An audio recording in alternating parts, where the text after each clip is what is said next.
Cet épisode commence par Piril et Engin qui sont en route pour l'invitation de Mr. Ficret alors qu'il fait déjà nuit, et c'est Piril qui est au volant.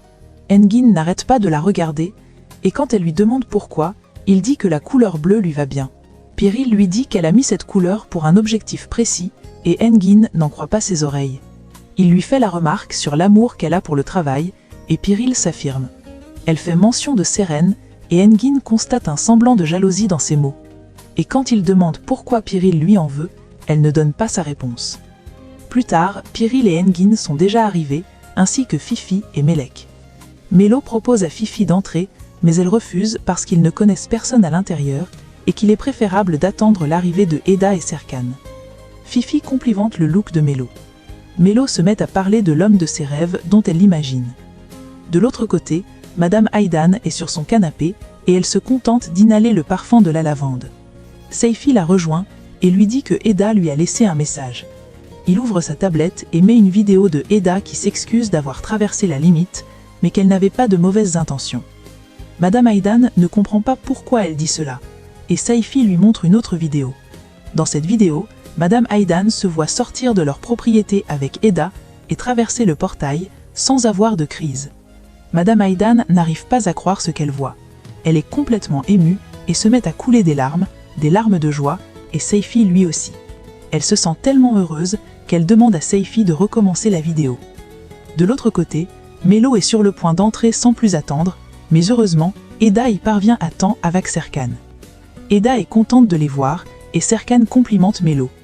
Puis il les rappelle qu'ils devraient avoir une conversation, et qu'il est disponible quand elles veulent.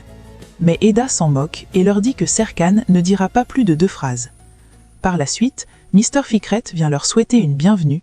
Il est spécialement reconnaissant envers Eda de n'avoir pas baissé les bras pour cette célébration et que son épouse est très contente grâce à Eda. Puis il dit à Serkan qu'il est chanceux d'avoir Eda dans sa vie. Serkan le remercie et confirme ce que Mr. Ficret vient de dire. Mister leur souhaite de bien s'amuser et il les laisse. Mélo et Fifi ne perdent pas de temps pour s'évaporer, les autres se dispersent également et il ne reste que Eda et Serkan. Eda lui demande s'il ne veut pas aller à l'intérieur à cause du monde qu'il y a, et Serkan dit oui. Elle lui rappelle qu'il lui a dit de demander tout ce qu'elle veut. Elle lui murmure quelque chose à l'oreille, et Serkan éclate de rire mais refuse. Eda le supplie et lui fait des yeux doux avec un grand sourire magnifique dont Serkan ne peut résister, et il finit par tomber. Ils ne sont que 2 dans la salle, et Serkan joue à la guitare devant Eda, qui est toute souriante, parce qu'il joue merveilleusement. Une fois qu'ils ont terminé, ils sortent et se regardent pendant quelques instants, puis un grand câlin s'ensuit. C'est là que la voiture de Céline devient visible, et elle est à l'intérieur, les observant avec un regard inexplicable. Serkan et Eda restent dans cette position pendant encore quelques instants, avant de se séparer, sans se rendre compte de la présence de Céline. Ils se remettent en route pour la maison, et Eda se sent un peu gênée. Une fois devant la maison de Eda, elle le remercie pour la soirée merveilleuse et pour s'être confiée à elle. Il lui avoue que ça lui a fait du bien aussi, et qu'à la fin du contrat, il aura de bons souvenirs d'elle. Eda annonce qu'il reste exactement 46 jours avant la fin du contrat. Serkan lui offre un petit cadeau presque insignifiant, mais qui compte beaucoup pour Eda. Elle est très contente, et Serkan se retrouve en train de l'admirer. Il lui rappelle qu'elle ne doit dire à personne qu'il sait jouer à la guitare, et Eda le rassure que son secret est en sécurité avec elle. Serkan avoue par la suite que c'est étonnant à quel point Eda prenait beaucoup de secrets à son sujet, alors qu'ils se connaissent à peine. Eda lui demande s'il regrette, mais il esquive la question et lui souhaite plutôt une bonne nuit. Eda lui souhaite bonne nuit en retour et s'en va. Serkan rentre chez lui. Eda entre dans sa chambre et accroche le cadeau que Serkan lui a offert. Sa tante entre sans qu'elle ne s'en rende compte et l'observe. Madame Ayfer sourit et lui demande si elle cherche une meilleure photo de son fiancé. Eda sursaute et dit qu'elle accrochait juste un souvenir. Madame Ayfer sourit et lui dit qu'elle est en train de tomber amoureuse, même si elle ne l'avait pas remarqué au début. Eda est terrifiée face à cette idée, mais ne l'avoue pas. Madame Ayfer lui souhaite ensuite bonne nuit après lui avoir demandé d'enquêter sur qui Mélo passe son temps à rêver. Pendant ce temps, Serkan arrive chez lui et Seifi l'accueille à l'entrée chaleureusement, puis il le laisse et va à l'intérieur. Serkan continue son chemin vers sa maison. Une fois dans la cour, il est surpris par sa mère et Seifi qui lui ont organisé une petite surprise d'anniversaire près de la piscine, rien que 3. Serkan lâche un petit rire. Seyfir précise que Madame Aydan a voulu faire la surprise plus tôt à la veille de son anniversaire parce qu'elle savait que Serkan allait les éviter pendant la journée du lendemain. Il lui chante des vœux d'anniversaire et le bruit pousse Mr. Alptekin à se réveiller et il se place au balcon sans faire de bruit et écoute leur conversation. Serkan et les autres ne savent pas qu'il est éveillé et Serkan leur demande de faire moins de bruit pour ne pas réveiller son père. Puis il demande comment son père va. Madame Aydan rappelle qu'il continue avec ses routines journalières sans faute. Elle se plaint même de ses routines qui sont tellement ennuyantes, mais Serkan lui ne trouve rien d'ennuyeux à ça. Madame Aydan dit qu'il est mieux pour une personne d'être un peu plus remplie de vie comme Eda. Serkan profite pour lui dire qu'elle semble commencer à apprécier Eda, mais Madame Aydan renie. Serkan lui souhaite une bonne nuit, emporte son cadeau avec lui et va se coucher. Alptekin, en voyant qu'ils ont fini de causer, retourne se coucher. Pendant ce temps, de l'autre côté, Eda arrive sur la terrasse et trouve Seren assise là. Eda est contente de la voir, elle lui exprime le manque, et Seren lui répond que son patron lui donnait trop de travail récemment, mais qu'elle a pu se libérer un peu grâce à l'aide de Engin. Eda est surprise d'entendre qu'elle et Engin sont proches, mais Seren la rassure qu'ils sont juste amis. Seren lui demande ensuite comment sa relation se passe avec Serkan. Eda lui raconte que Madame Ayfer pense qu'elle est amoureuse de Serkan, mais qu'elle, en retour, ne sait pas si c'est le cas ou pas, mais elle sait juste qu'elle doit éviter cela. Quand Seren lui demande pourquoi elle ne veut pas être amoureuse de son fiancé, Eda évite le sujet et parle d'autre chose. Elle continue à parler du travail de Seren. Quelques minutes plus tard, Eda est de nouveau seule sur la terrasse. Elle emballe un thé d'eau en se rappelant des mots de sa tante et à tous les moments où Serkan a été gentil ou arrogant avec elle. Elle se rappelle qu'elle doit être prudente avec lui et ne pas se sentir trop à l'aise à ses côtés. Pendant ce temps, Serkan lui aussi est perdu dans ses pensées. Le lendemain matin, chez Eda, ils sont tous à table pour le petit déjeuner quand Fifi constate que Mélo ne mange pas. Mélo se met à expliquer qu'elle a décidé de changer de mode de vie et que ce changement est strictement à cause de son nouveau travail. Eda les rejoint par la suite avec le cadeau qu'elle emballait la nuit précédente. Elle félicite Mélo parce qu'elle a vite appris à travailler en seulement une semaine. Mélo se sent encore plus complimentée et Madame Ayfer décide d'aller prendre du pain. Mélo avoue que le changement est en partie parce que Céline est tellement belle et qu'elle voudrait l'être elle aussi.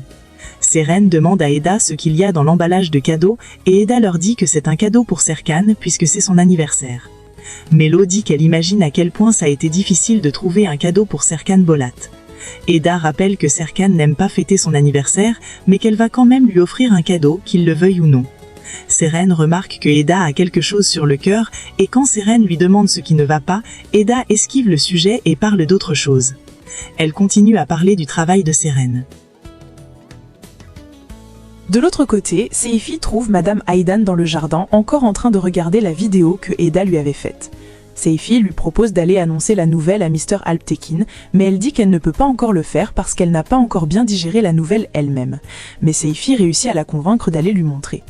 Une fois devant lui, ils sont sous le choc de voir que Mr. Alptekin a changé de style de vêtements pour aller au travail. Alptekin leur dit qu'il est assez vieux pour choisir comment il va s'habiller pour aller au bureau, puis il s'excuse et s'éloigne. Madame Aydan reste contrariée parce qu'elle voulait lui montrer qu'elle arrive à sortir de la maison. Pendant ce temps, Serkan est garé devant la maison d'Eda et l'attend. Eda arrive devant le portail mais hésite de sortir jusqu'à ce que Serkan l'interpelle. Serkan lui demande comment elle va mais elle ne répond pas. Il remarque sa nervosité et lui demande ce qui se passe, mais Eda lui demande plutôt s'il a quelque chose de prévu pour la soirée et Serkan confirme qu'il sera libre en soirée. Eda s'installe dans la voiture et Serkan reçoit un appel de Engin qui lui dit qu'ils ont un autre problème à l'entreprise. Serkan lui dit de le retrouver à la maison et raccroche. Il passe l'information à Eda pour qu'elle sache comment se comporter puisque tout le monde pense qu'ils vivent ensemble. Serkan démarre. Une fois qu'ils arrivent à la maison, toute l'équipe est déjà présente. Engin annonce à Serkan qu'ils ont gagné un nouveau contrat avec un étranger et ceci grâce au génie de Serkan et aux relations de Céline. Serkan leur rappelle qu'ils ne doivent pas s'emporter mais plutôt se concentrer sur le boulot. Eda se sent mise à l'écart et elle se lève pour apporter à boire, Erdem et Leila la suivent. Dans la cuisine, Eda leur demande pourquoi ils ne font rien pour l'anniversaire de Serkan et ils lui répondent que Serkan ne célèbre jamais son anniversaire, pourtant il reçoit plusieurs cadeaux mais il préfère les partager à ses employés. Eda leur dit qu'elle a quand même acheté un petit cadeau pour lui. Ils retournent ensuite trouver les autres avec les boissons. Engin, Serkan et Piril sont en train de discuter sur le nouveau projet quand Eda vient poser la boisson de Serkan auprès de lui sans lui adresser de parole. Serkan trouve son comportement étrange mais il ne dit rien. Engin poursuit en disant qu'ils ont besoin d'une personne qui pourra être disponible toute la journée afin de gérer les brevets.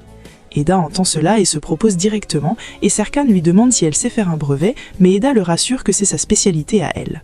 Piril propose qu'il devrait plutôt confier cette tâche à Céline parce qu'après tout, c'est grâce à cette dernière qu'ils ont obtenu le contrat. Engin accepte et commence l'appel vidéo. Quand Céline décroche, Engin lui annonce qu'ils ont obtenu le nouveau contrat et il lui demande quand elle sera de retour. Céline lui dit qu'elle ne sait pas encore, puis elle raccroche l'appel dès que Ferit la rejoint. Le nom de Ferit cause un changement d'humeur chez Serkan et, pour le détendre un peu, Engin lui demande de venir voir les nouveaux plans. Serkan le suit. Eda récupère le dossier dont elle aura besoin. À l'intérieur, Engin montre les plans à Serkan, mais il constate que celui-ci a quelque chose qui le tracasse. Quand Engin lui demande pourquoi il a l'air inquiet, Serkan lui avoue que c'est à cause de son père et de Ferit. Il n'arrive pas à comprendre comment son père a pu prendre le risque de laisser Ferit travailler dans l'entreprise avec eux, pourtant il sait que c'est risqué. Eda est sur le point d'entrer les rejoindre, mais elle s'arrête à la porte et écoute plutôt leur conversation. Engin conseille Serkan et ce dernier dit que même si tout dépendait de Céline, elle sera obligée de choisir entre lui et Ferit. Engin se moque de lui et dit que Céline va forcément le choisir.